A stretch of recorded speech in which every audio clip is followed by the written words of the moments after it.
नहीं, वो तुम्हें लगते रहते ना पढ़ने वाले, वो होते नहीं पढ़ने वाले। कौन सा? सेकंड नंबर वाला? हाँ, ऐसे जो गलतफहमी का शिकार हो जाते हैं कई। ऐसे ही मैडम जो है ना, जैसे हम लोग जब पढ़ाना शुरू सा किया था तो मैडम ऐसे कई बच्चों को बोलती थी। उसमें एक ग्रुप था, मैं नाम यहाँ पर नहीं लूंगा क्योंकि वहाँ तक पहुँचती रहती बातें, फिर वो बोलते हैं कि हमारी बेइज्जती करती है। पर उस ग्रुप में से एक लड़की की ही नौकरी लगी थी, बाकी सभी रह गए थे। वो मैडम के पूरे भगत रहते थे और मैं कहता था कि इनकी क्लास में आंखें बंद रहती इसलिए नौकरी नहीं लगेंगे।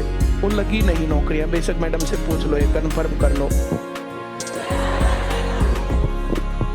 देखो, ये सच्चाई है कि जो मैथ्स नहीं पढ़ेगा वो उसका दिमागी विकास नहीं होगा, और मैथ्स ना मेंटल डेवलपमेंट के लिए बहुत ज़रूरी है। जैसे जीके जो है आपने समझा आधा अधूरा तब भी काम चल जाएगा। किसी भी पढ़े लिखे इंसान को रीजनिंग और मैथ्स कंपलसरी सीखने चाहिए, क्योंकि उनके बिना आपके दिमाग का जो ढक्कन है ना, जो तर्क शक्ति है, विकसित नहीं हो सकती। तो भाई जो ये पीछे खड़े हैं, तुम लोगों को थोड़ा मेहनत करनी पड़ेगी। ऐसे थोड़ा एम्बैरेसमेंट फील होना चाहिए कि हम इस बैच में रहते हुए पीछे क्यों खड़े हैं। मेहनत किया करो।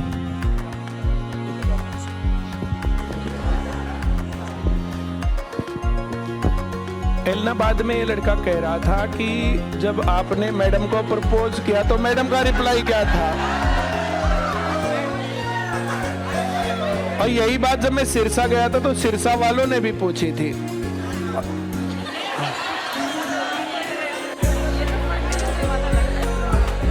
और यही बातें हम लोगों ने, जैसे यहाँ पर भी मैंने एक बार डिस्कस की थी ना। हाँ, एक लड़का जो है जयपुर का है, नाम ध्यान नहीं आ रहा मुझे, बोला जो है मुझे एक लड़की बहुत पसंद है लेकिन वो मुझे मना करती रहती है।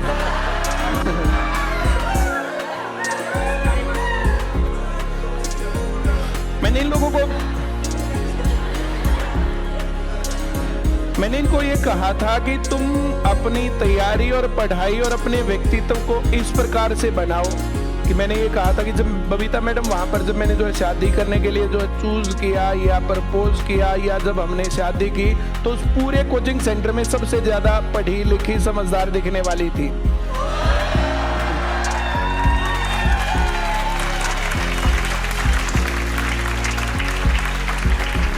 ऐसा नहीं था कि भाई अच्छी चॉइस नहीं मिली तो चलो कितना काम कर लो, ऐसा नहीं था। पूरे सेंटर की बेस्ट लड़की थी। मैं इनको कह रहा था देखो, मैं मोटा ताजा तो जब भी था ही, इतना नहीं तो थोड़ा बहुत कम और ज्यादा तो था ही, पर अपनी पढ़ाई लिखाई, बिहेवियर और बाकी चीजों को इस लायक बनाओ कि कहीं कोई दिक्कत ही ना आए, जिसको कहो वहीं तैयार मिले।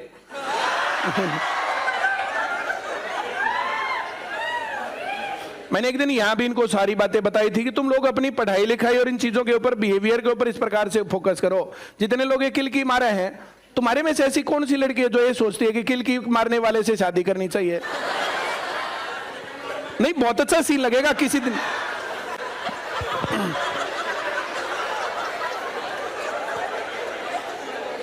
हम लोग अक्सर जो है ना, जैसे मैं बाइक पर जाता था तो अक्सर हम बाइक पर जो इधर उधर जो दिल्ली विल्ली देखते रहते थे, कई बार घूमते रहते थे। तो ऐसे तुम लोग भी जो है, जैसे तुम्हारा भगवान करे अफेयर चले बढ़िया, फिर तुम शादी भी करो, उससे पहले तुम बाइक पर बैठ के घूम के आओ, और फिर जो आगे वाला वो किलकी मारने की आदत हो उसकी। तो तुम लोग जब उसके पीछे बैठ के जाओ तो बड़ा अच्छा फील हो तुम्हें। तो किलकी मारने वाले लोग, इनको ना तो नौकरी मिलनी है ना इनको छोकरी मिलनी है, ये फिर बाद में कहें। तो मैंने इनको घटना बताई थी कि जिस दिन मुझे प्रपोज करना था उस दिन तुमने छुट्टी मार ली थी, याद है? हाँ। जिस दिन मैडम को मुझे प्रपोज करना था उस दिन मैडम ने छुट्टी मार ली। हम लोग अक्सर जो है सेंटर में सबसे पहले दो या फिर जो है एक दो आगे पीछे जाने वाले लोगों में से थे। अब वहां सेंटर में जाकर के पहुंचते तो फिर बैठे रहते थे।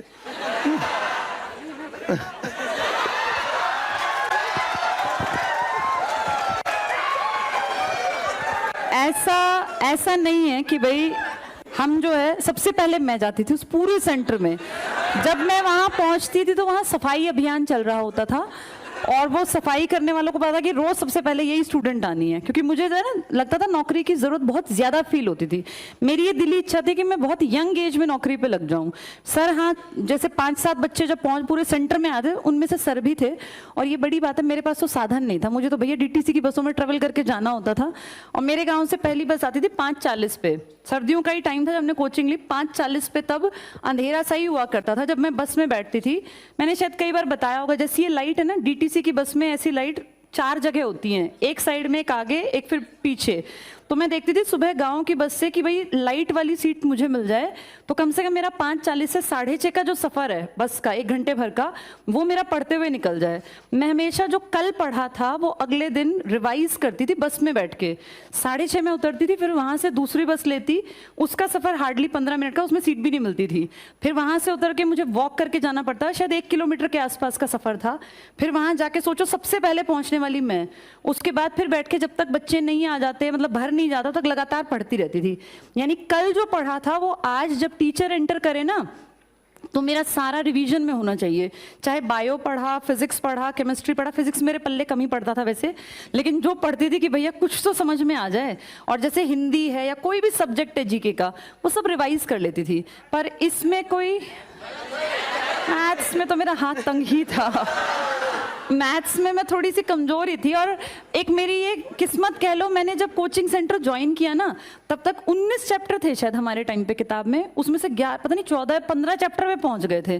तो मैं तो जाते ही समझ गई थी कि मेरी किस्मत शायद मैथ्स में यहाँ भी कमज़ोर ही रहेगी। मेरे एडमिशन से पहले ही 15 चैप्टर निकल गए। जब मैं पहुंची तब सेकेंड लास्ट फेज चल रहा था मैथ्स की क्लासेस का, तो वो समझ में कम आता था, इसलिए रिवीजन से भी डर ही लगता था छोड़ो इसको, तो जितना होगा वहीं देख लूंगी। और मैंने जब कोचिंग सेंटर ज्वाइन किया तो मैथ्स के लिए किया था कि मैथ्स मेरे पल्ले पड़ जाए, बाकी तो सब्जेक्ट मुझे सारे ही आते थे। मेरी लैंग्वेज अच्छी थी, इंग्लिश भी मेरी अच्छी थी, हिंदी भी, जीके, सोशल साइंस सब कुछ अच्छा था, बस एक मैथ्स कमजोर था। पर ये एक फैक्ट है कि परिमल सर काबिल थे इसीलिए पसंद आए, नाकाबिल लड़के को कोई पसंद नहीं करता। नाकाबिल ना, देखो जब बात होती है जीवन साथी की तो सब लड़कियां चाहती हैं कि जीवन साथी ऐसा हो जो पूरी जिंदगी उसका बोझ उठा सके। भाई उस चलो वो भी कमाएंगी नो डाउट, लेकिन ये होता है ना कि आप आंख बंद करके किसी ऐसे इंसान के साथ पूरी जिंदगी आपको काटनी है। आपका समाज है मेल डोमिनेटेड, आपके यहाँ लड़की का सरनेम भी हस्बैंड का लग जाता है, तो आप ये मान के चलो कि आपके ऊपर कोई विश्वास तब करेगा जब आप अपने आप को प्रूव कर दोगे। ये साथ बैठने से सिर्फ, अब तुम लोग जो हो ना अभी बहुत कच्ची पोजीशन में हो, अभी तुम लगने की पोजीशन में हो नहीं। जब पढ़ लिख के तुम्हारे होगा हाँ भाई ये क्लास के बेस्ट बच्चे हैं कि हर एग्जाम में तुम्हारा नंबर अच्छा आता है, तुम क्लास में एक्टिव हो। अब जो पीछे खड़े हैं इनको देखो, तुम कहाँ सस्टेन करोगे समाज में? कोई भी तुम्हें कैसे पसंद करेगा? तुमसे कौन शादी करेगा जब तुम वहां, अब जो शादीशुदा हैं वो सोचो कितना गलत कर रहे हैं परिवार के साथ। तुम शादीशुदा अगर एक आधा होगा कोई, जैसे हमारे ढिल्लू जैसा, तो वो वहां पे वो वैसे परेशान। आज नहीं आया? अच्छा, बीमार हो गया? अच्छा, नहीं मैं तो एग्जाम्पल दे रही हूँ। तो भैया ये बात अपने दिमाग में रख लो कि अपने आप को काबिल बनाओ, जिसमें काबिलियत है उसको किसी चीज की कमी नहीं है। ये लड़कियों के लिए भी है बेटा, अगर तुम काबिल हो तो तुम्हें जीवन साथी अच्छे मिलने के चांसेस 99% है, लेकिन अगर तुम नाकाबिल हो तो फिर वो कल वो गाना जो आया था उसमें था ना कि भाई मेरे साथ शादी ना होती तो कहीं 3-4 भैंसों का गोबर उठा रही होती। तो अपनी काबिलियत इतनी इकट्ठी कर लो कि कोई ये ना कह पाए कि भाई हमारे दम पे तुम जीवन जी रही हो।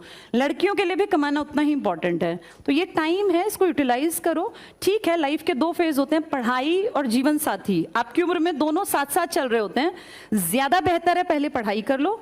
पढ़ाई अच्छी कर लोगे, काबिल बन जाओगे तो जीवन साथी अच्छा मिलना ही मिलना है, इसके चांसेस बढ़ जाएंगे। ठीक है, बाकी बहुत सारी चीजें जो ब्लेस्ड होते हैं उनको मिलती हैं।